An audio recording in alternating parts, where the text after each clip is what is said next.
Hello વિદ્યાર્થી મિત્રો, કેમ છો બધા? મજામાં ને? મારી આ યુટ્યુબ ચેનલમાં આપ સૌનું સ્વાગત છે. તો આજે આપણે જોઈશું ચેપ્ટર 9 એમાઇન સંયોજનો, 12th સાયન્સ ચેપ્ટર 9 એમાઇન સંયોજનો. તો જુઓ આજનો ટોપિક કે નાઇટ્રોજનયુક્ત સંયોજનો એટલે શું કહેવાય?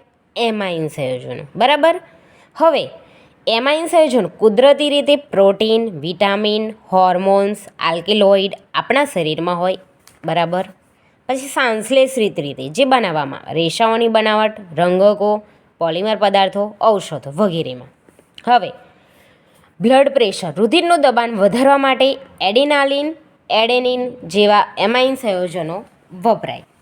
હવે એમાઇન સંયોજનો જો એમાઇન એટલે કે નાઇટ્રોજન. બરાબર. નાઇટ્રોજન આવે NH2, તો એમાં નાઇટ્રોજન એનો પરમાણુ ક્રમાંક 7. તો આવી રીતના હોય 1s2 2s2 2p કેટલા આવે? 4 ને 3 7, 3 થઈ ગયા. બરાબર. હવે જો 1s2 એટલે કે 2, પછી 2s2 એટલે 2. હવે પીની ખબર px py ને pz 3 હોય, તો બધામાં કેવા હોય? એક એક ઇલેક્ટ્રોન હોય.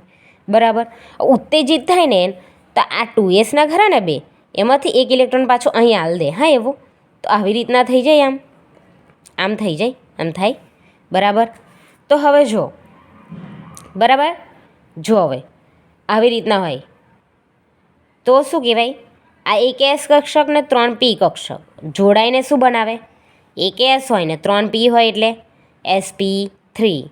તો જો આનું સંકરણ પૂછે તો જો આની ઉત્તેજિત અવસ્થામાં એક ઇલેક્ટ્રોન છે ને અહીંથી ઉઠીને અહીં આવી જાય, ગમે તે એક જોડે જોડાય. તો હું લઈ લઉં છું pxમાં.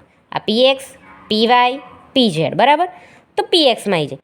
તો એક એસ કક્ષક 3p કક્ષક સાથે ભેગી મળે અને એક એસ અને 3p એટલે શું રચાય? sp3 સંકરણ. હવે જો આવી રહ્યું એનો આવી રીતના આકાર. બરાબર થઈ ગયો. હવે જો એના વચ્ચેનો ખૂણો પૂછે ને એમાઇનનો ખૂણો તે 108નો હોય. બરાબર. કેટલાનો હોય? 108નો. હવે જો NH3 1 2 ને 3 H જોડે બંધ બનાવે. બરાબર. આવી રીતના એન હોય, આવી રીતના 3 બંધ ભાગમાં લે, એક અબંધકારક છે. બરાબર. આ બંધમાં ભાગ લે નહીં. આ એક હાઇડ્રોજન બંધ બનાવે. બરાબર. આ સિગ્મા સિગ્મા સિગ્મા. બરાબર. આવી રીતના એને બંધ બનાવે. હવે NH3 એટલે એમાઇન થયો. બરાબર. NH3 એટલે એમાઇન. હવે શું કરશે ખબર? આ એચ ખરો નીકાળીને એની જગ્યાએ આર લગાવવામાં આવે. આ એચ જઈ છે ને તો નીકાળીને આર લગાવી દેજો. મેં લગાવી દીધા. બરાબર. આલ્કાઇલ સમૂહ લગાવી દીધો. બરાબર.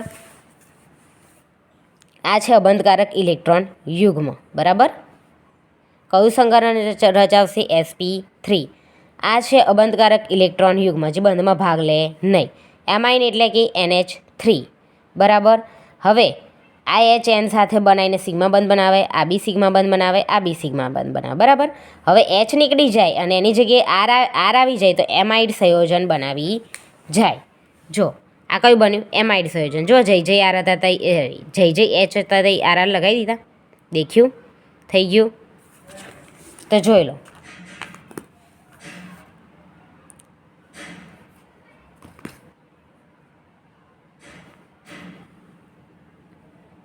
ઓકે મિત્રો, જો મારો વિડીયો ગમે હોય તો લાઈક શેર અને સબસ્ક્રાઈબ કરજો. મળીએ નેક્સ્ટ વિડીયોમાં. Bye bye.